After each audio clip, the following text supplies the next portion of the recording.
স্বামীর, দেখো তো কেমন হয়েছে শামিলের ব্রাইডাল ড্রেস। সে এক লাল রঙের ঘন কাজের লেহেঙ্গা বের করে। লাল রং দেখে সামিরের চোখে কাঁটা বিঁধে যায়। অজস্র স্মৃতির আগুন বুক ছারখার হয়ে ওঠে। আপা, শামিল এই ড্রেস পরবে না, বরং আমাদের পক্ষ থেকে কোনো লাল রঙের জামা হবে না। অজস্র স্মৃতির আগুনে বুক ছারখার হয়ে ওঠে। তার কণ্ঠে শীতল অথচ কঠিন এক নির্দেশ। লাইবা পাশের সোফায় বসেছিল। ফারহানার দিকে তাচ্ছিলের হাসি হেসে সেখান থেকে উঠে যায়। সামির নিজের রুমে ফিরে গ্লাসের জানালা দিয়ে বাইরে তাকিয়ে সিগারেট ফুঁকছিল। প্রতিটি লাইন তার হৃদয়ের সাথে মিলে যায়। হায় আল্লাহ, কেউ বোঝে না যন্ত্রণার ভাষা। যার ওপর ভরসা রেখেছিলাম সেই তো আমাকে ঘা দিয়েছে। যাকে হামদর্দ ভেবেছিলাম সেই তো আমায় বিষপান করিয়েছে। ঠিক তক্ষুনি ঠক ঠক লাইভা দরজায় কড়া নাড়ে। আর সেই শব্দেই সামির বাস্তব জগতে ফিরে আসে। এসো লাইবা। সামির জানালার পাশে দাঁড়িয়েছিল। দরজার নখ শুনে ঘুরে দাঁড়িয়ে বলল। লাইভা ধীরে ধীরে এগিয়ে এসে বলল, আপনাকে কিছু বলতে এসেছি। বলো, কি বলতে চাও? সামির মাথা নাড়িয়ে বলল। লাইবা তার সামনে এসে দাঁড়িয়ে কাঁপা কণ্ঠে বলল, ভাই, আপনি কেন এটা করছেন? প্লিজ ভাই, এখনও সময় আছে। এই বিয়েটা বন্ধ করে দিন, না হলে সব কিছু ভেঙে যাবে। ভাই, সব কিছু শেষ হয়ে যাবে। তার কণ্ঠে কান্না লুকানো অনুনয়ের সুর ছিল। সামির নিষ্পৃহভাবে উত্তর দিল, আমি সিদ্ধান্ত নিয়ে ফেলেছি, এই বিয়ে হবে, আর পরের সপ্তাহেই হবে। লাইবার চোখ ভরে উঠল জলে, কিন্তু সে থামল না। তাহলে যদি বিয়েটা করতে চান, তাহলে অন্তত ভাবিকে তালাক দিন। এই শব্দ শুনেই সামির বজ্র গম্ভীর কণ্ঠে গর্জে উঠল, লাইবা, এই শব্দ আমার সামনে আর কখনো উচ্চারণ করবে না। কেন করবেন না? আপনি তো ইতিমধ্যে ভাবিকে ছেড়ে দিয়েছেন, তাকে ঘর থেকে বের করে দিয়েছেন, তার সঙ্গে সব সম্পর্ক ছিন্ন করে ফেলেছেন। আপনি যদি অন্যের সঙ্গে জীবন শুরু করতে চান, তাহলে তাকেও তো সেই অধিকার দিন, যাতে উনিও নিজের জীবন এগোতে পারে, এটা ভালো জীবনসঙ্গী খুঁজে নিতে পারে। ঠাস একটি থাপ্পড়ের শব্দ কানে এলো। সামিরের হাত লাইবার গালে গিয়ে পড়েছিল। লাইবা হতবাক হয়ে মুখে হাত দিয়ে সামিরের দিকে তাকিয়েছিল। সামির এক হাত দিয়ে কপাল চেপে ধরে গর্জে উঠল, আমি তোমার গায়ে হাত তুলতে চাইনি, কিন্তু ভবিষ্যতে আমার সামনে আর কখনোই বাজে কথা বলবে না। সে আজীবন আমার নামে বসে থাকবে, আমার স্ত্রী, আমার নামে বাধা, আর কোনো পুরুষের নয়। তার চোখে তখন উন্মত্ততা আর হিংস্রতা মিশে গিয়েছিল। লাইবা চোখের জল লুকাতে লুকাতে বলল, আপনি আজ প্রমাণ করে দিলেন যে এখন ভাবিকে ভালোবাসেন।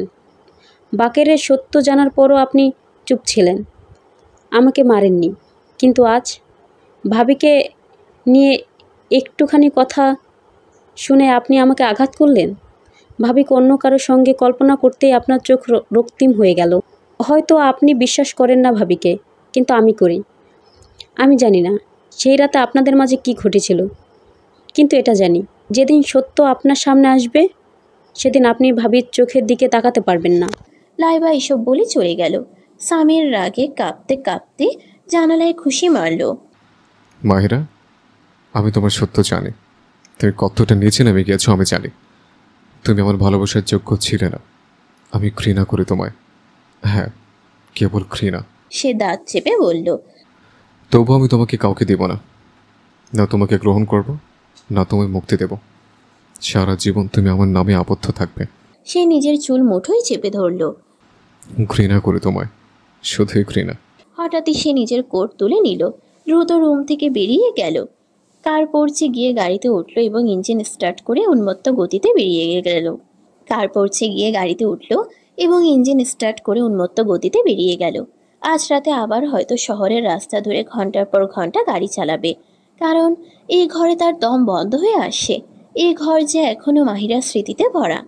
সকাল থেকে একে একে দুটো ইন্টারভিউ শেষ করে মাহিরা এখন বাস স্টপে দাঁড়িয়ে বাসের অপেক্ষা করছিল। সকালবেলা তালহা তাকে ড্রপ করে গিয়েছিল। তালহারই ইচ্ছে ছিল মাহিরা ঘরে বসে না থেকে নিজেকে ব্যস্ত রাখুক। কষ্টের স্মৃতিগুলো পুড়িয়ে ফেলতে হলে জীবনের সঙ্গে তাল মিলিয়ে হাঁটতে হবে। মাহিরা হাসছিল, মনটা হালকা লাগছিল তার। একই সময়ে সামির দুরানি অফিস থেকে একটি মিটিংয়ে যাচ্ছিল। গাড়ির স্টিয়ারিং ঘোরাতে ঘোরাতে হঠাৎ চোখে পড়ল এক চেনা মুখ। প্রথমে বিশ্বাস করতে চাইনি, কিন্তু না ভুলছিল না। মাহিরা? তার ঠোঁট থেকে ফিসফিস শব্দ বেরিয়ে এলো। ব্ল্যাক সালোয়ার কামিজ, মাথায় সাদামাটা কালো ওড়না, চোখে কালি নেই, ঠোঁটে লিপস্টিক নেই, বুকের কাছে একটা ফাইল চেপে ধরা। নিঃশব্দে দাঁড়িয়ে আছে এক অনন্য সৌন্দর্য। আশেপাশে থাকা অনেক পুরুষের দৃষ্টিও গিয়েছিল ঠিক তার দিকেই। তাদের চোখে সেই চেনা লোলুপতা, যেটা সামির একদম সহ্য করতে পারে না। সামির রাগে উতলে উঠল। মুহূর্তের মধ্যে সে গাড়ি থেকে নামলো। সামির ঠিক মাহিরার সামনে এসে দাঁড়ালো। মাহিরা তাকিয়ে দেখে সামির। মুহূর্তে তার চোখে ভয় জেগে উঠলেও পরক্ষণেই ঘৃণায় মুখ ফিরিয়ে নেয় সে। গাড়িতে ওঠো। সামির ঠান্ডা গলায় বলল, কিন্তু তার ভেতরে আগুন দাও দাও করে জ্বলছিল। ঠিক সেই সময় বাস এসে যায়। মাহিরা তাকে একেবারে উপেক্ষা করে সামনে এগিয়ে যায়। সামির চট করে তার কবজি ধরে ফেলে। এই দৃশ্য দেখে অনেকে বাসে ওঠা বাদ দিয়ে তাকিয়ে থাকে মাহিরার দিকে। কেউ কেউ এগিয়ে আসতেও চায়। একজন মধ্যবয়স্ক গোফওয়ালা বেশ স্বাস্থ্যবান ব্যক্তি সামনে এগিয়ে আসে। সে সামিরের কবজি ধরতে চায়, কিন্তু সামির তখন আগুন হয়ে আছে। সে জানে এই লোকটাই কিছুক্ষণ আগে মাহিরার দিকে নোংরা দৃষ্টিতে তাকাচ্ছিল। সামির এক মুহূর্তেও দেরি না করে লোকটার কলার ধরে তাকে নিজের গাড়ির বনেটে ধাক্কা দেয়। আমার বউকে দেখার আগে নিজের চোখ ঠিক করো। সে একের পর এক ঘুষি মারতে থাকে। চারপাশ থমকে যায়। তারপর ফিরে এসে সামির আবার একটা ঘুষি মারে লোকটার চোখে। মাহিরা আতঙ্কে জমে যায়। সে সামিরের এই হিংস্র রূপ দেখে রাগে ভয় আর ঘৃণায় কাঁপতে থাকে। সামির তাকে জোর করে গাড়িতে তোলে। মাহিরা ভেতরে বসে থাকলেও তার মন ভয়ে শুকিয়ে আসে। সে আবার সামিরের সেই পাগলামি দেখার মতো শক্তি রাখে না। সে মুখ ফিরিয়ে জানালার দিকে তাকিয়ে থাকে। ওড়না দিয়ে কপালের ঘাম মুছে নেয়। একটু চুপ থাকার পর সামির ঠান্ডা গলায় বলে, কোথায় গিয়েছিলে? মাহিরা চুপ। সামির এবার গলা তুলে বলে, প্রশ্ন করছে, শুনতে পাচ্ছ না? ইন্টারভিউতে গিয়েছিলাম চাকরির জন্য। মাহিরা অনিচ্ছা সত্ত্বেও উত্তর দেয়। এই কথা শুনেই সামিরের মাথা ঘুরে যায়। কি বাজে কথা বলছো? সামির দুরানির বউ এইভাবে অফিসে কাজ করবে? সে স্টিয়ারিংয়ে খুশি মারে। কি যায় আসে তাতে? আমার তো আপনার জীবনে আর কোনো জায়গা নেই। আমাদের সম্পর্ক শুধু কাগজে লেখা নামমাত্র। সামির দাঁতে দাঁত চেপে সহ্য করে। ঠিক বলছো, এটা এখন কাগজে লেখা সম্পর্ক, কিন্তু যতক্ষণ তুমি বেঁচে আছো ততক্ষণ তুমি আমার নামেই বাধা থাকবে। তার কণ্ঠে বিষ ছিল। এখন তুমি আমার জীবনে এক টিস্যুর চেয়েও মূল্যহীন, যেটা একবার ব্যবহার করে ফেলে দেওয়া হয়।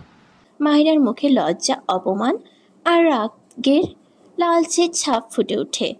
আমার জিনিস চাইলেও কেউ নিতে পারবে না। 1 টাকার চাকরি দরকার নেই আমার। সামির কঠিন গলায় বলে, তোমার হিসেবের আগেই প্রতি মাসে টাকা ঢুকে যাবে তোমার অ্যাকাউন্টে। এই সামির দুরানি ব্যবস্থা করে দেবে। তাই বলে দিলাম, আবার যদি কখনো তোমার এইভাবে ঘুরতে দেখি। সামিরের ঠান্ডা কণ্ঠে হুঁশিয়ারি ছিল, কিন্তু মাহিরা ইতিমধ্যেই সেই কথায় আগুন হয়ে উঠেছিল। আপনার চোখে আমি যেভাবে এক ব্যবহৃত টিস্যুর চেয়েও মূল্যহীন, ঠিক সেভাবেই আপনার এই হুমকি আমার কাছে এক ফাঁকা কৌটার মতো, যার কোনো আওয়াজ আছে ঠিকই, বাট মানে নেই। মাহিরার কণ্ঠ ঠান্ডা ছিল, কিন্তু শব্দগুলো গলা কাটার মতো তীব্র। সামিরের রক্ত গরম হয়ে এলো। মাহিরা জানালার দিকে মুখ ঘুরিয়ে নিল। চোখে ছিল একরাশ তার ছিল স্পষ্ট বার্তা, তার আর কোনো ভয় নেই। ঠিক তখনই মাহিরার চোখ পড়ল রাস্তার এক বিলবোর্ডে, যেখানে অর্ধনগ্ন অবস্থায় সামিলের একটি অ্যাড ঝলমল করছে। মাহিরার ঠোঁটে হালকা ঠাট্টা মিশ্রিত হাসি খেলে গেল।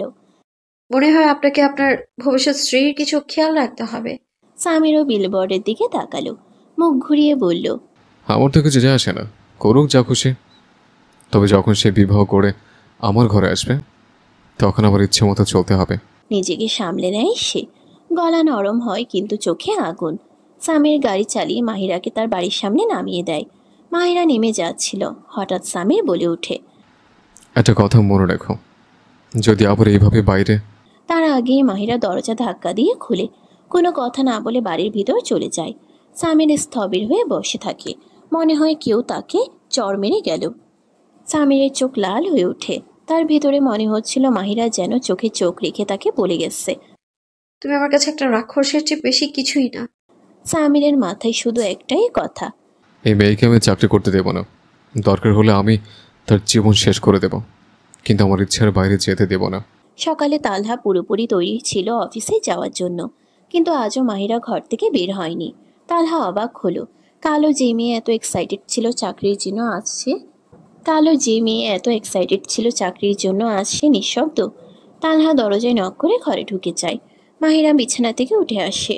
ওড়না গুছিয়ে মুখে হাসি আনার চেষ্টা করে সে। ভাইয়া আপনি? কি অবস্থা? এখনো তৈরি হওনি? চাকরিতে তো আজই জয়েন করার কথা ছিল। না ভাইয়া, আমি আর এই চাকরিটা করব না। কণ্ঠটা নরম ছিল, কিন্তু চোখ দুটো ভারী। তালহা তার চোখের ফোলা ভাব দেখে ভয় পেয়ে যায়। তুমি কাঁদছিলে? না, আমি ঠিক আছি। তালহা বসে পড়ে। মাহিরা, বলো তো কি হয়েছে? তুমি তো বলেছিলে আমার কাছে কিছু লুকাবে না। শেষমেশ ভেঙে পড়ে মাহিরা। ব্যাস, আমি কখনোই আমাকে এগোতে দেবে না। আমি কিছু শুরু করলেই সে আমাকে থামিয়ে দেবে। সে নিজে বিয়ে করেছে কিন্তু আমাকে বেঁধে রাখতে চায়। প্লিজ আমায় ডিভোর্সের ব্যবস্থা করে দিন। আমি আর এই সম্পর্ক বইতে পারছি না। তালহার চোখে বিস্ময়, কানে বাজতে থাকে সামিরের দ্বিতীয় বিয়ের খবর। মাহিরা ধীরে ধীরে কালকে সব ঘটনা বলে দেয়। তালহা শুনছিল, কিন্তু তার মনে চলছিল একটাই কথা। এবার সামির দুরানির সঙ্গে মুখোমুখি হওয়াটা জরুরি হয়ে গেল। সামির অফিসে ব্যস্ত ছিল। হঠাৎ ইন্টারকমে তালহার আগমনের খবর আসে। সে ঠোঁটে ঠান্ডা হাসি এনে বলল, ওকে বাইরে 1 ঘন্টা বসিয়ে রাখো, তারপর আসতে বলো। সামিরের কথা অনুযায়ী 1 ঘন্টা পর তালহাকে ভিতরে ডাকা হয়। সামির টেবিলের পিছনে হেলান দিয়ে বসেছিল, চোখে ছিল বিদ্রুপ। বলো শালাজান, কি কাজে এসছো? তালহা চেয়ারে বসতে যাচ্ছিল, তখনই সামির কটাক্ষ ছুড়ে দেয়। তুমি এসেছো তো আগে বলো কেন এসছো। তালহা উঠে দাঁড়ায়। মাহিরা সম্পর্কে কথা বলতে এসেছি। ও, সে চরিত্রহীন বোনটার কথা বলতে এসছো বুঝি? তালহার ধৈর্য চূড়ান্তে পৌঁছে যায়। সতর্ক করে দিচ্ছি, আমার বোন সম্পর্কে এমন কথা বললে সহ্য করব না। সামির চেয়ার থেকে লাফিয়ে উঠে দাঁড়ায়। গলা নিচু করো তালহা, এটা আমার অফিস, আমার একটা ইজ্জত আছে। তোমাদের তো নেই, তোমাদের জায়গায় দাঁড়িয়ে এত বড় গলা। এই কথাগুলো বলে তুমি নিজেই নিজের ইজ্জত হারাচ্ছ সামির দুরানি। আমার অস্তিত্বকে তোমার বোন এক গালিতে পরিণত করেছে, সামির গর্জে ওঠে। তালহার চোখে চোখ রেখে বলে, আর তোমার অহংকার একটা কাচের দেয়াল, একটু আঘাতে ভেঙে পড়বে। তোমার কথা যদি কেউ জিজ্ঞেস করে, আমি বলবো তুমি একজন ব্যর্থ মানুষ সামির, যে নিজের ঘনিষ্ঠ সম্পর্কগুলোর মূল্যই বুঝতে শেখেনি। তালহার কণ্ঠে একটা কঠিন তীক্ষ্ণতা ছিল। একজন পুরুষের জীবনে স্বামী স্ত্রীর সম্পর্ক সবচেয়ে পবিত্র হয়। ওরা একে অপরের জন্য ঢাল হয়, কাপড়ের মতো। আর তুমি নিজেই নিজের কাপড় ছেড়ে ফেলেছ। সামির দাঁতে দাঁত চেপে তাকিয়েছিল। শুধু একটাই প্রশ্নের উত্তর দাও। 1 বছর হয়ে গেছে সামির, এই 1 বছর ধরে মাহিরা তোমার পাশে থেকেছে। তুমি এক মুহূর্ত বুঝতে পারোনি যে ও এমন কাজ করতে পারে? চুপ করো, যা বলছো সেটা আরেকটু শুনতে চাই না আমি। সামির চিৎকার করে উঠল। চলে যাব, বেশি সময় নেব না। শুধু ভাবো, যদি মাহিরা দোষী হতো তাহলে সে নিজেই তোমায় সবকিছু জানাতো কেন? তুমি আজ অব্দি সে ফেক আইডি দেখলে না, সেই তথাকথিত ছবি দেখলে না। যদি সে চুপ থাকতো তাহলে তোমার কখনো জানাও হতো না। সামির চিৎকার করে উঠল। শামিল বলেছিল মাহিরা নাকি নিজের ছবি পাঠিয়েছিল, কিন্তু একবারও ভেবেছো কেউ কি কখনো নিজের ফেক আইডিতে ব্যক্তিগত ছবি পোস্ট করে? তাও আবার শামিল দেখেছে। শামিল, যে মাহিরাকে সহ্য করতে পারে না, কারণ সে তো তোমার জীবনে একমাত্র বাধা ছিল। তোমার জীবনে আসতে চেয়েছিল, আর মাহিরা ছিল তার পথের কাঁটা। মাহিরার অপমান, তোমার রাগ, বিচ্ছেদ সবচেয়ে বেশি লাভে কে? শামিলই তো। আর কতবার মাহিরা তোমায় বলেছিল, একবার শুধু শুনে নাও আমি কি বলতে চাই, কিন্তু তুমি না, একটি বারও তুমি শোনোনি। তুমি যদি তাকে শাস্তি দিতে চাইতেও অন্তত প্রমাণ চাওনি, শুধু শুনে নিয়েছ। শোনা মাত্র তাকে পিটিয়েছ জঘন্যভাবে। আর তাও সেই মেয়ে তোমার সামনে গিয়েছে, বারবার ক্ষমা চেয়েছে, কারণ সে তোমায় ভালোবাসতে। একটা চরিত্রহীন মেয়ে কি এভাবে নিজের সম্মান বিসর্জন দিয়ে ফিরে আসে? যদি স্বার্থপর হতো তো হয়তো দূরে গিয়ে মজা করতো, কিন্তু না, সে তোমার কাছে ফিরতে চেয়েছিল, কারণ সে তোমায় ভালোবাসে। সামির, তোমার টাকা বা স্ট্যাটাস নয় তোমাকে। সামিরের চেহারা উত্তপ্ত, কিন্তু চোখে এক অদ্ভুত স্থিরতা। একটা শেষ কথা, তুমি তো জানো কায়ুম কেমন, তোমার বন্ধু, পার্টনার। সে একজন সৌন্দর্য পিপাসু পুরুষ, আর আমি নিশ্চিত মায়রার মতো রূপসী মেয়ে সে আগে কখনো দেখেনি। তালহার কথা শেষ করে বেরিয়ে গেল। সামিরের শরীর ঘেমে উঠল। সেই শক্তপোক্ত সামির দুরানি এক গ্লাস জল মুখে ঢেলে নিজেকে সামলানোর চেষ্টা করলো। রাত 4টে। ঘুম যেন সামিরকে ছেড়ে চলে গেছে। সে ঘর জুড়ে হাঁটতে থাকে। চোখে ভাসে তালহার বলা এক একটা কথা। সিগারেট ধরিয়ে সে জানলার ধারে বসে। চোখ বন্ধ করে মনে পড়ে, মায়েরা তো চোখ তুলে আমার দিকে তাকাতেই পারতো না। ওর লজ্জা, ওর সংযম, সেসব তো আমি দেখেছি। নিজেকে প্রশ্ন করলো। যে মেয়ে নিজের স্বামীর সামনে এত লজ্জা পায়, সে কিভাবে এমন কাজ করতে পারে? সিগারেটটা নিভিয়ে ছুঁড়ে ফেললো। শোনো সামির, আমার কথাটা একটাবার শোনো। মাহিরার সেই কণ্ঠ বারবার ঘুরে কানে বাজছিল। মাহিরার সেই কণ্ঠ বারবার ঘুরে ঘুরে কানে বাজছিল। সামির নিজের দাড়িতে হাত বুলাই। লাইবার কায়ুম তো হোটেলে শামিলকে নিয়ে কে যেন কথা বলছিল। আমি তো এড়িয়ে গিয়েছিলাম। শামিল আর কায়ুম, এই দুজনের মধ্যে কোনো গোপন যোগসাজশ রয়েছে? হঠাৎ মনে পড়ল, হ্যাঁ, কায়ুম তো সৌন্দর্য পিপাসু। এবং মাহিরা? সামিরের বুকের মধ্যে আগুন জ্বলে উঠল। না, মাহিরা কি কায়ুম? চিন্তাটা অসম্পূর্ণ থেকে গেল, কিন্তু সে বুঝে গেল এসব প্রশ্নের উত্তর পেতেই হবে। সামির হাত বুলিয়ে অস্থির হয়ে ধীরে ধীরে সিঁড়ি নামতে লাগলো। কয়েকদিনের সমস্ত সিসিটিভি ফুটেজ খতিয়ে দেখতে শুরু করলো সে। এক ক্লিপে সামিরের নজর আটকে গেল। দাওয়াতের সেই দিনের লনের বাইরের ফুটেজ, যেখানে কাইয়ুম আর শামিল গোপনে কথা বলছিল। পরের ফুটেজে সামির হঠাৎ স্তম্ভিত হয়ে গেল। মাহিরা আর কাইয়ুম মুখোমুখি কথা বলছিলেন। হঠাৎ মাহিরা কাইয়ুমকে ধরে একটা চড় মেরেছিল। সামির সোজা হয়ে বসে রইল। তার চোখে লাল হয়ে রক্ত ঝরানোর মতো হয়ে উঠল। সামির সোজা হয়ে বসে রইল। তার চোখ লাল হয়ে রক্ত ঝরানোর মতো হয়ে উঠল। সবকিছু দেখে সে মর্মাহত হয়েছিল।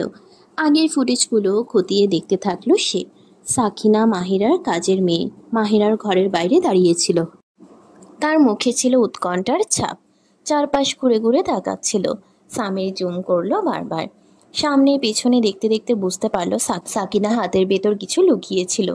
এটি সেই দিনের ভিডিও ছিল যেদিন মাহিরার ফোন এসেছিল কাইয়ুমের নাম্বারে। সামির অতি কষ্টে চিনতে পারলো সেটি হয়তো মোবাইল ফোন। হ্যাঁ, ঠিকই বুঝলো। সাকিনা তার দুপট্টায় মোবাইল লুকিয়ে রেখেছিল। সামিরের সমস্ত ধৈর্য শেষ হয়ে গেল। সবকিছু যেন তার সামনে খুলে গেল।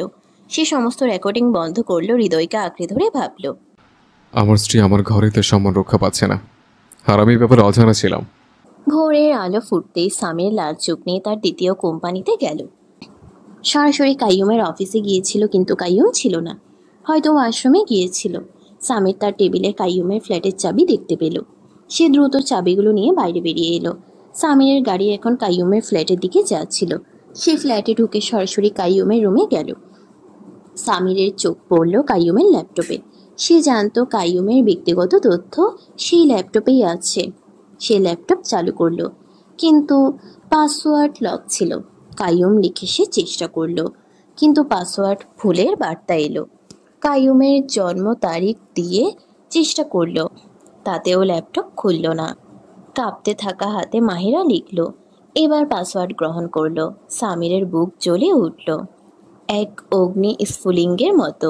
নিজেকে সামলে নিয়ে কিছু ফাইল খুঁজতে শুরু করলো, যা যার নামে সেভ করা ছিল। একটি ফোল্ডারে সে দেখল মাহিরার ছবি, যা লাইভার বিয়ের দিন থেকে নেওয়া, দূর থেকে তোলা। স্পষ্টত মাহিরা এই ছবিগুলো সম্পর্কে কিছুই জানে না। সম্ভবত কাইয়ুম সেই সময় তোলে যখন সে হোটেল থেকে বেরিয়ে গিয়েছিল। সামির তার মুঠি শক্ত করে ধরল, আর ভেবেছিল কাইয়ুমকে সে ধ্বংস করবে, তার চোখ নষ্ট করবে। পরবর্তী ফোল্ডারে ছিল কিছু রেকর্ডিং। কাইয়ুমের একটি অভ্যাস ছিল ফোন রেকর্ডিং সংরক্ষণ করার। রেকর্ডিংগুলোতে ছিল বিভিন্ন মেয়েদের সাথে তার কোমল আলাপচারিতা। সামির শুনল আরও রেকর্ডিং। আর এক রেকর্ডিং শুনে সে যেন ধরা পড়ে গেল। পৃথিবী ও আকাশ তার উপর ভেঙে পড়ল। সেই রেকর্ডিং ছিল মাহিরা ও কাইয়ুমের। মাহিরার কণ্ঠে ছিল, আমি মরে যেতে পারি, কিন্তু কখনো স্বামীকে বিশ্বাসঘাতকতা করবো না, কারণ আমি তো স্বামীকে ভালোবাসি। আর কাইয়ুম তাকে হুমকি দিচ্ছিল।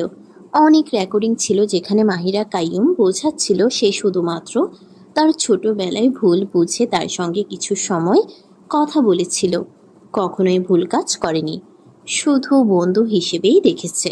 আমি তো কখনো তোমার ছবি পাঠাইনি। মাহিরা চিৎকার করেছিল।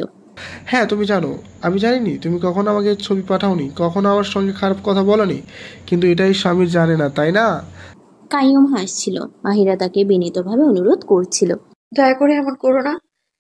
আর সে তাকে দেখা করতে বলছিল। মাহিরা অস্বীকার করেছিল। সে বলেছিল আজই সামিরকে সবকিছু বলবে, কিন্তু কখনো ব্ল্যাকমেলের শিকার হবে না। সামিরের চোখের সামনে অন্ধকার নেমে এলো, তার হৃদয় বুকে ডুবে উঠল। পরবর্তী রেকর্ডিং ছিল শামিল ও কাইয়ুমের। সম্ভবত কাইয়ুম শামিলের রেকর্ডিং সংরক্ষণ করেছিল, বাকি সময় তাকে ব্ল্যাকমেল করার জন্য। শামিল বলছিল, তুমি স্বামীর ড্রিঙ্কে ওষুধ মিশিয়েছো, অথচ কেন সে এখনো তাকে তালাক দেয়নি? কাইয়ুম বলেছিল, তাকে পশুর মতো পেটিয়েছে, এখন সে কি চায়? তোমাকে মারতে পারতাম। আমি প্রতি মুহূর্তে তার বাড়ির খবর দেখি। আরও অনেক কথা বলেছিল যে সে মাহিরাকে ভালোবাসতে শুরু করেছে। তার মতো চরিত্রের মেয়ে সে আজ পর্যন্ত দেখেনি। তবে সে তার ছোটবেলায় মাত্র 2 ঘন্টা তার সঙ্গে কথা বলেছিল, কিন্তু কখনো ভুল কিছু করেনি। অন্য কোনো মেয়ে হলে তো আজকের দিনে সে তার খেলনা হয়ে যেত। মাহিরা রত্ন, তাকে শুধুমাত্র কাইয়ুমের বিছানার সাজ হতে হতো। সে মাহিরার চাইতে বেশি সুন্দর মেয়েকে আজ পর্যন্ত দেখেনি। সামিরের পাশে দাঁড়িয়ে থাকা দেখে তার মন খারাপ হয়েছিল। সে মাহিরাকে তালাক দিয়ে নিজের স্ত্রী বানাতে চায়, অর্থাৎ কাইয়ুম তার কণ্ঠস্বর চিনে নিয়েছিল। এরপর মাহিরাকে ব্ল্যাকমেল করতে শুরু করেছিল। সামির সব বুঝে গিয়েছিল। তার মাথা ঝিমঝিম করছিল, যেন পৃথিবী আর আকাশ ঘুরছে তার চারপাশে। অবশেষে ল্যাপটপ তুলে মাটিতে ছুঁড়ে ফেলে ছুটে বাইরে বেরিয়ে গেল ক্ষুব্ধ ও বিরক্ত মনে। সামির গাড়ি চালাতে চালাতে পুরো শরীর ঘামে ভিজে যাচ্ছিল। কাইয়ুমের রেকর্ডিং বারবার তার কানগুলোতে বাজছিল। মাহিরার মতো উচ্চ চরিত্রের মেয়ে সে আজ পর্যন্ত দেখেনি, এমন একজন সে নিজের স্ত্রী করতে চায়। কাইয়ুম ছিল বদ মেজাজ কুৎসিত চরিত্রের লোক, তবুও সে বুঝেছিল মাহিরা কত উচ্চ চরিত্রের মেয়ে। আর আমি তার স্বামী, তার স্নেহশীল স্বজন, তবুও তাকে চিনতে পারিনি। স্বামীর টিস্যু দিয়ে কপালে লেগে থাকা ঘাম মুছল। স্বামীর সামনে সেই স্মৃতি ভেসে উঠল, যখন সে তাকে তার অতীত সম্পর্কে বলছিল, আর স্বামীর সে কথা শোনার আগেই তার মুখে থাপ্পড়ের বর্ষা নামিয়ে দিয়েছিল। তামির, আমার কথা শোনো প্লিজ, আমি তোমায় ভালোবাসি। ওই ভালোবাসা শব্দটা তোমার মুখ থেকে বলো না, তুমি একটা খারাপ চরিত্র মেয়ে। সামিরের মনে হয়েছিল আজকে সেই থাপ্পড় যেন তার নিজের মুখেই লেগেছিল। ডুবে যাওয়া হৃদয় নিয়ে সে স্টিয়ারিং ধরে আরো শক্ত করে বসে রইল। সামিরের চোখের সামনে পরের দৃশ্য ভেসে উঠল। সামির, তোমাকে কি করে আঘাত লাগলো তোমার? সে কাঁপতে কাঁপতে এগিয়ে এসেছিল। থেমে যাও মাহিরা, সাবধান, আমার কাছে বেশি কাছে এলে। কিন্তু সামির, তোমাকে আঘাত। সে ফুলকি দিয়ে কেঁদে ফেলল। এই ঘর থেকে বেরিয়ে যাও, এই ঘর থেকে বেরিয়ে যাও। তোমার মতো খারাপ মেয়ে আমি আমার ঘরে সহ্য করতে পারি না। সামির প্লিজ, আমার কথা শুনুন, একবার ধৈর্য ধরুন, তারপর যেটা চান শাস্তি দিন আপনি। সামির ক্ষুব্ধ হয়ে টেবিল তুলে মাটিতে ফেলে দিল। শুনলেন আমার কথা? চলে যাও এখান থেকে। সামির ক্ষুব্ধ হয়ে টেবিল তুলে মাটিতে মেরে দিল। সে কাঁদতে কাঁদতে সেখান থেকে চলে গেল। সামির চোখ বন্ধ করে নিজেকে সামলালো, তারপর ড্রেসিং রুমের কার্পেটে শুয়ে পড়ল। সারা রাত তার কান্না ভেজা মুখ সামিরের মন পেঁচিয়ে রইল। নিচের ঠোঁট দাঁত দিয়ে খুব জোরে চেপে ধরল সে। সামিরের চোখের সামনে আবার এক দৃশ্য ফুটে উঠল, যা তার চোখে মরিচের মতো জল এনে দিল। সে চোখ ঘষল, যেন কিছুক্ষণের জন্য দৃষ্টি বন্ধ করে নিতে চায়। সে শাড়ি পরা, লাল লিপস্টিক লাগানো, কাঁপতে থাকা শরীর নিয়ে তার কোমর জড়িয়ে দাঁড়িয়েছিল। তুমি কি অশ্লীল সাজ তৈরি করেছ? তোমার মধ্যে কোনো লজ্জা নেই? সামির নিজেই তার কণ্ঠ শুনতে পেল। সামির, আপনি আমার স্বামী। সে আবার কাঁদল। স্বামী হলে কি এই ধরনের নিকৃষ্ট কৌশল অবলম্বন করবে? তোমার ভুল থাকতে আমার উপর তোমার গোনা চাপাতে পারবে? আর এই রূপে দেখা যাবে? আমি তোমাকে এমন করতে দেব না, বুঝতে পারো? এখান থেকে চলে যাও। সামির গর্জে উঠল। সে 2 হাতে কান দুপাশে রেখে দাঁড়ালো। সামিরের মনে পড়ল কিভাবে সে তার কবজিতে চাপ দিয়ে তার কাঁটাগুলো তার কবজি জখম করেছিল। সে তার গালে কিছু অনুভব করল। হাত দিলে তা ছিল চোখের জল। সে কাঁদছিল। হ্যাঁ, আজ সামির তার নিজের স্ত্রীর কথা ভেবে কাঁদছিল। পরের দৃশ্য সে ভাবতেই চাইল না, তবুও চোখের সামনে ভেসে উঠল। সে সকালে নাস্তা নিয়ে তার সামনে দাঁড়িয়েছিল, যেন সে অফিসে না যাওয়ার জন্য বাধা দিচ্ছিল। নাস্তা খাও, এখান থেকে চলে যাও। আজ থেকে তোমারই সবার খাবার বানাতে হবে। সব বাসন তোমাকেই ধুতে হবে, ডিশ ওয়াশার ব্যবহার করো না, শুনেছ? আর তোমাকে খালি বসে থাকতে দেখবো না, তুমি তোমার আসল জায়গা ভুলে গেছো। সামির তাকে ঠেলে সে মাটিতে লুটিয়ে পড়ল। সামির যাবার সময় চোখে পড়ল মাটিতে পড়ে কাজ তার হাতের তালুতে কেটে গিয়েছিল। কষ্ট না নিয়ে চলে গেল সে। সে জোরে করে স্টিয়ারিং হ্যান্ডেলে মেরেছিল, তারপর পাগলের মতো নিজের হাতে আঘাত করতে লাগলো। এরপরের ঘটনা সে ভুলে যেতে চায়। সে জোরে প্রার্থনা করছিল। সামির গাড়ির গতি বাড়িয়ে দিল। সামনে থেকে আসা গাড়ির সঙ্গে প্রায় সংঘর্ষ হলো। এমন মনে হচ্ছিল যেন গাড়িটিতে করে কাউকে অপহরণ করে নিয়ে যাওয়া হচ্ছে। গাড়িটি পাশ কাটিয়ে চলেই যাচ্ছিল। তখন সামির সাইড মিররে দেখল সেটা কাইয়ুমের গাড়ির নাম্বার। এক মুহূর্ত দেরি না করে গাড়িটির পিছু নিল। গাড়ি গিয়ে দাঁড়ালো এক পরিত্যক্ত বিল্ডিংয়ের সামনে। কাইয়ুম যাকে অপহরণ করেছিল সে আর কেউ না, মাহিরা। মাহিরার হাত ধরে কাইয়ুমকে জোর জবরদস্তি করা দেখে সামির রক্তিম চক্ষু নিয়ে এগিয়ে এসে কাইয়ুমকে গলা ধরে টেনে আনলো। তার চেহারায় যেন বন্যার মতো ক্ষোভ ঝরছিল। তোর সাহস কিভাবে হলো আমার মাহিরার উপর চোখ রাখার? সামির চেঁচালো। সে কাইয়ুমের কপালে এত জোরে দেয়াল লাগালো যে রক্ত ঝরতে লাগলো। মাহিরার চিৎকার ভেসে উঠল। সে নাড়াচাড়া করে কাঁপছে। সামির পাগলের মতো ওই ছেলে দেয়ালে ঠেকিয়ে মেরে চলে যাচ্ছিল। আমার সম্মান হরণ করেছিস, তাকে ব্ল্যাকমেল করেছিস, তারপর অপহরণও? সামির ক্ষুব্ধ গলায় বলল। ভাবিস না যে আমি সব সহ্য করব? সে একের পর এক আঘাত করছিল যতক্ষণ না কাইয়ুম নিস্তব্ধ হয়ে পড়ল। তবুও সামির তাকে আস্ত ছাড়তে চায়নি। মাহিরা সেই দৃশ্য দেখে অজ্ঞান হয়ে পড়ল। সামির দেখল মাহিরা ভেঙে পড়ল। তখনই সে কাইয়ুমকে ছেড়ে মাহিরার কাছে ছুটে গেল। মাহিরা, আমার জান, ওঠো। সামির তাকে কোলে তুলে গালে চুমু দিয়ে ডেকেছিল। সামির মাহিরাকে সতর্কতার সঙ্গে গাড়ির পিছনের সিটে বসালো। নিজেই ড্রাইভিং সিটে গিয়ে গাড়ি চালানো শুরু করলো। ড্রাইভ করতে করতে সে কমিশনার বন্ধুকে ফোন করলো। পুরো পরিস্থিতি জানিয়ে বলল, কাইয়ুমের আশেপাশে কেউ নেই, তাই সমস্যা কম, বাকি সব পুলিশ দেখবে। কাইয়ুম মৃত্যু যেন দুর্ঘটনা মনে হয়, আর হ্যাঁ, তার দেহ যেন কাফন না পায়।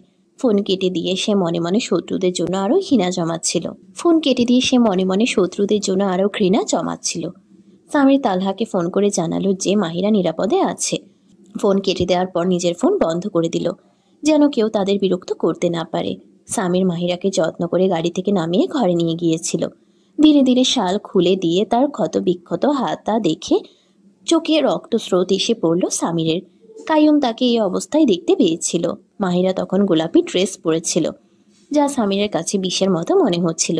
সে উঠে গিয়ে ড্রেসিং রুম থেকে নিজের সাদা কুর্তা পায়জামা এনে পরিয়ে দিল মাহিরাকে। কয়েকক্ষণ সে মাহিরার সুন্দর মুখের দিকে মনোযোগ দিল। সামির মনে মনে বলল, জীবনের মোড় কেমন বদলে যায়, ভাবিনি কখনো। কিভাবে আমি তোমার প্রতি নিষ্ঠুর হয়ে গেলাম, বিশ্বাসই হয়নি। ক্ষমা করে দাও আমাকে আমার প্রিয়, আমার প্রাণ তোমার। বিশ্বাস রাখি আমি তোমায়, কখনো তোমাকে ধোকা দেব না প্রিয়তমা। খোদার কসম, এই চোখকে কাঁদতে দেব না। যতই বাধা আসুক, পার হব তোমার জন্য। আমি তোমার, তুমি আমার। মাহিরার প্রতি ক্ষমা চেয়ে সামির বলল, মাহিরা, আমার জীবনের সমস্ত ভুলের জন্য আমাকে ক্ষমা করো। আমি জানি তুমি আজও আমাকে ভালোবাসো, আর তোমাকে কখনো নিজ থেকে দূরে যেতে দেব না। সে কোমলভাবে মাহিরার কপালে চুমু দিল। তার ঠোঁট ছুঁয়ে কিছুক্ষণ নিবৃত্ত ভালোবাসার পোক্ত বাসনা মিটিয়ে নিল। তারপর নিজের হাতের ক্ষত পরিষ্কার করে বেঁধে নতুন কাপড় পরল। মাহিরার কাছে ফিরে এসে কোমল হাতে ওড়না দিয়ে ঢাকা দিল। তারপর তার কোমর আঁকড়ে ধরে গভীর ঘুমে হারিয়ে গেল। মাহিরা চোখ খুলে ঘরটা অস্পষ্ট মনে হলো, চারিদিকে মৃদু আলো। এই ঘর তো। সে অবাক হয়ে উঠে বসে পড়ল। স্বামীর পাশে শান্তিতে ঘুমোচ্ছিল। হঠাৎ সব স্মৃতি ফিরে এলো। অস্থির হয়ে বিছানা থেকে নেমে দরজার দিকে চলল, কিন্তু সামিরের কণ্ঠে থেমে গেল। কোথায় যাচ্ছে সুইটহার্ট? সে পিছু হটে সামিরের দিকে না তাকিয়ে শুধু বলল, নিজের বাড়ি। সামির তার হাত ধরতে গিয়ে থেমে গেল। সে তার হাতে চুমু দিল, বলল, আমার জান, এটাই তো তোমার বাড়ি। তুমি সবটা ঠিক করার চেষ্টা করছো। আমি জানি তুমি আমাকে কিভাবে শাস্তি দিতে চাও। যা কাইয়ুমকেও এর চেয়েও বেশি করেছো তুমি। আমি তো কাইয়ুমের সঙ্গে একটা ঘরে ছিলাম। মাহিরার কণ্ঠে ছিল বিষের তীব্রতা। যা হয়েছে তা হয়ে গেছে, ভবিষ্যতে তোমার মুখে থেকে ওই শয়তানের নাম শুনবো না। মাহিরার কথায় সামিরের চোখ লাল হয়ে উঠল। তোমার শরীর ঠিক নেই, তোমার বিশ্রাম দরকার, সকালে কথা বলবো। সে হাত ধরে উঠিয়ে নিয়ে যেতে চাইল। মাহিরা হাত ছাড়িয়ে চেঁচিয়ে উঠল। ছবে না আমায়। নিজেকে নিয়ন্ত্রণ করো, আমি তোমার স্বামী। সামিরের কণ্ঠে ধৈর্য। আমি বুঝতে পারছি না তুমি কি বলছো। এমন আচরণ করছো যেন আমাদের মধ্যে কিছুই হয়নি। তোমার সঙ্গে যা হয়েছে তার দায় তোমার। শোনো, তোমার জন্যই কাইয়ুম আমাকে অপহরণ করেছে। তোমার জন্যই আমি মাসখানেক মানসিক যন্ত্রণায় ছিলাম। তুমি আমার সঙ্গে পশুর চেয়েও খারাপ আচরণ করেছো। এখন বলছো তুমি আমার স্বামী। ইজ্জতের অধিকার কি শুধু তোমার? শুধু স্বামীর? স্ত্রীর কি কোনো মর্যাদা নেই? মাহিরা বিদ্রুপে ফুঁসল। সামির বলল। আমি জানি ভুল করেছি, আমাকে ক্ষমা করো। মাহিরা হাত ছাড়িয়ে বলল। তুমি কি জানো আজ তোমার প্রতি আমার ঘৃণা? আমার হৃদয়ে তোমার জন্য কোনো জায়গা নেই। আমি ক্ষমা করব না তোমায়। এই বলেই সে দরজা খুলে বাইরে চলে গেল। সামির মাহিরার পেছনে গেল। মাহিরা দ্রুত দ্রুত সিঁড়ি নামছিল। মাহিরা, আমার কথা শোনো, কোথায় যাচ্ছ? সামির তাড়াহুড়ো করে সিঁড়ি নামতে নামতে বলল। মাহিরা জোরে জবাব দিল। আমি আমার বাড়ি যাচ্ছি। এই ঘরে আমি আর থাকতে পারবো না। তোমার তো মস্তিষ্ক খারাপ হয়ে গেছে, তুমি এখান থেকে কোথাও যেতে পারবে না, বুঝলে? সামির সিঁড়ি নেমে এসে তার হাত ধরে বলল। মাহিরা এবার চেঁচিয়ে উঠল। আমি যাবই। যদি আমাকে আটকাতে চাও বা জোরপূর্বক বাধা দাও, আমি নিজের জীবন নিয়ে নেব। সে দ্রুত দৌড়ে রান্নাঘরে প্রবেশ করলো। সামিরও পিছনে ছুটে গেল। মাহিরা রান্নাঘর থেকে ছুরি তুলে নিয়ে গলায় ধরে বসালো। সামির কাঁপা কণ্ঠে বলল। তুমি কি করছো? এ কি শিশুসুলভ ভাবনা? ছুরি ছড়াও। আমি এক্ষুনি আমার বাড়ি যেতে চাই। যদি বাধা দাও, আমি সত্যি করে বলছি নিজে গলা কেটে নেব। মাহিরা যেন কোনো বিবেকহীন অবস্থায় ছিল। গলায় ছুরি ধরে রাখা দেখে ভয় লাগছিল। মাহিরা, আমার প্রাণ, এটা করো না। একবার ধৈর্য ধরে বসে কথা বলি, শুধু একবার আমার কথা শোনো। সামির শান্ত করে বলল। মাহিরা হেসে বলল। যখন আমি বলতাম একবার ধৈর্য ধরে কথাগুলো শোনো, তখন কি তুমি শুনেছিলে? বলো, কি উত্তর দিয়েছিলে? সে চিৎকার করে বলল। সামির ছুটে গিয়ে বলল। আমি ভুল করেছিলাম আমার জান, আমি অনেক দুঃখিত। প্লিজ এই ছুরি সরাও। তুমিই থামো ওখানে সামির। যদি এক ধাপে এগিয়েছো, আমি আমার গলা কাটবো, আর তার দায় তোমার। মাহিরা গলায় ছুরির ধার আরো চাপালো। মাহিরার গলার কিছু রক্ত বের হতে শুরু করলো। সামির যেন শ্বাসরুদ্ধ হয়ে গেল। মাহিরা প্লিজ ছুরি সরাও, যা বলবে তাই করব। তোমাকে তোমার বাড়ি পৌঁছে দেব।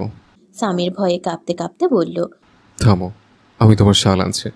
মাহিরা তখন সামিরের কুর্তা প্যান্ট পরে খোলা চুল নিয়ে দাঁড়িয়েছিল।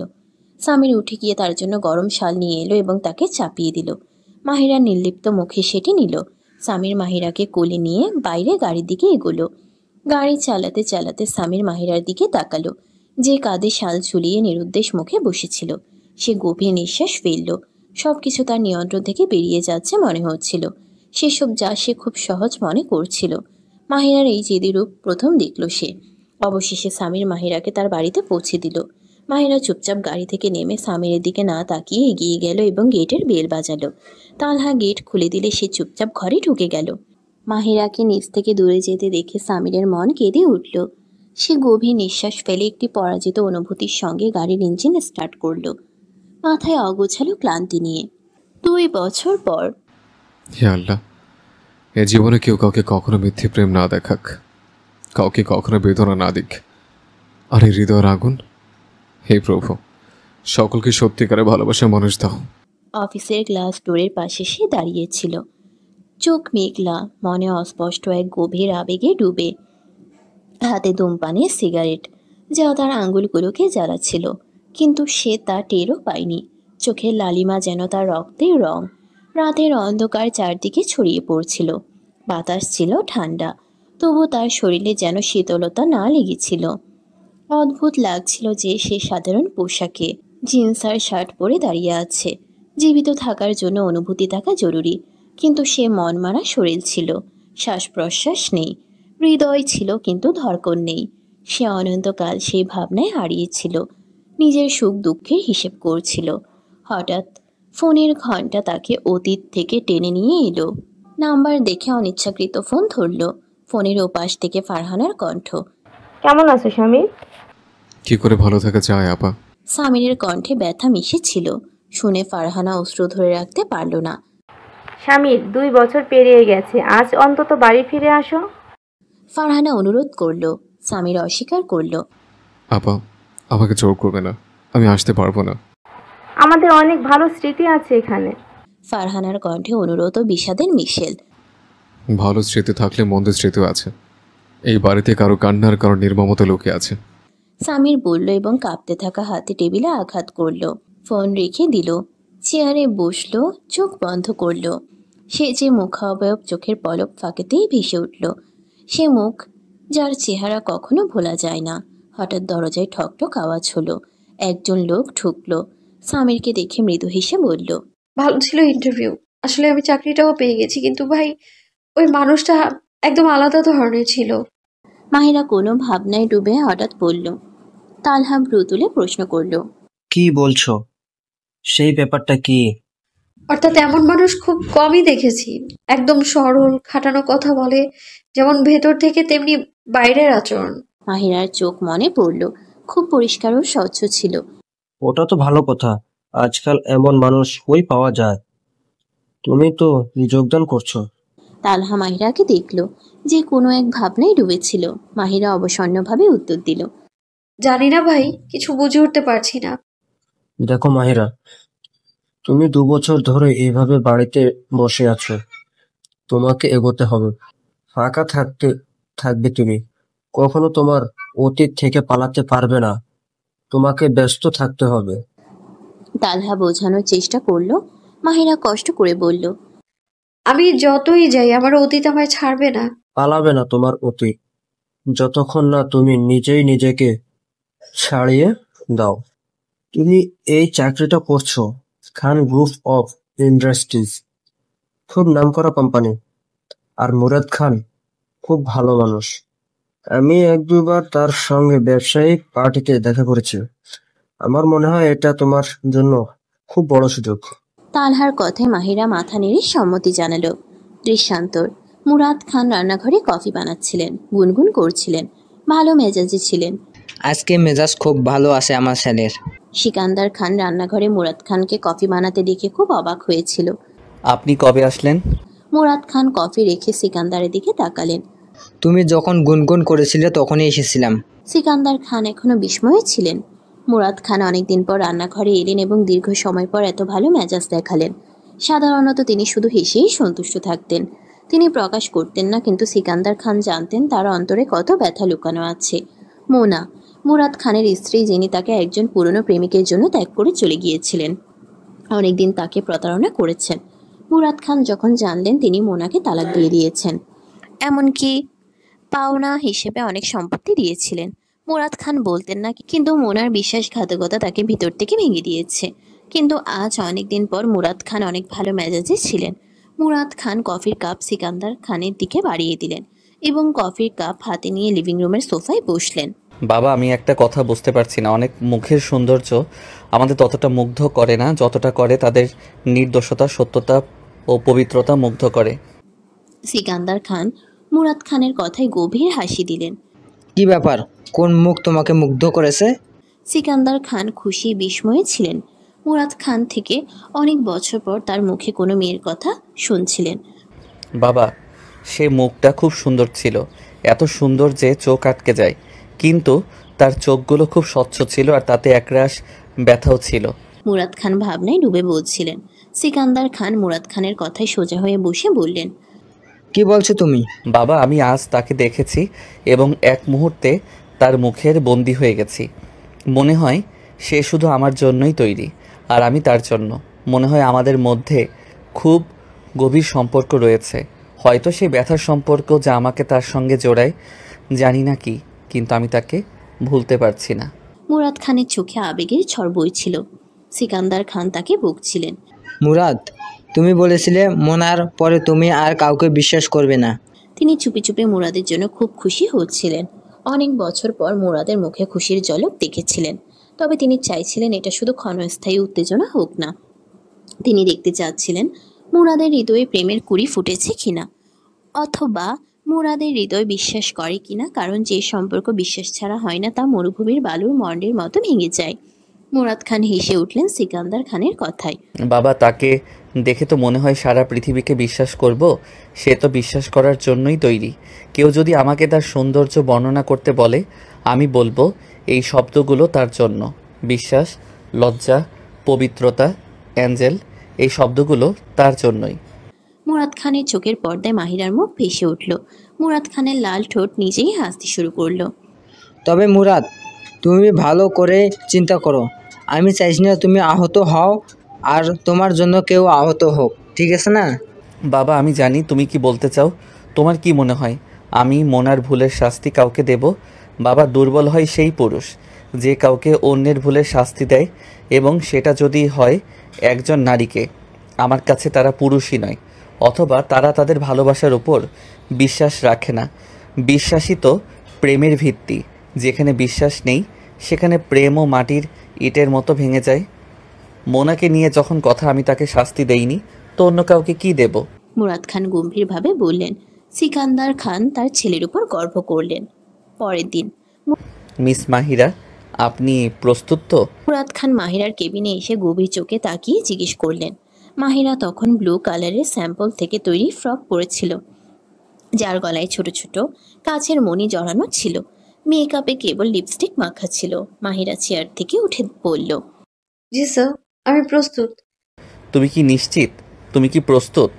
মুরাদ খান উপরে উঠে নিচ পর্যন্ত তাকিয়ে বললেন। মাহিরার মুখে বিরক্তি প্রকাশ পেল মুরাদ খান এভাবে দেখায়। মুরাদ খান হেসে ফেললেন মাহিরার এমন রিয়াকশনে। মিস মাহিরা, নিশ্চয়ই তুমি দারুণ সুন্দর লাগছো, অসাধারণ সুন্দর। এমন সাজে পার্টিতে গেলে সবাই শুধু তোমাকেই দেখবে। কিন্তু এই ড্রেস তোমার মর্যাদার উপযুক্ত নয়। আমি চাই তুমি আজ খুব সুন্দর লাগো। আমি তোমার জন্য একটা ড্রেস এনেছি, সেটা পরো।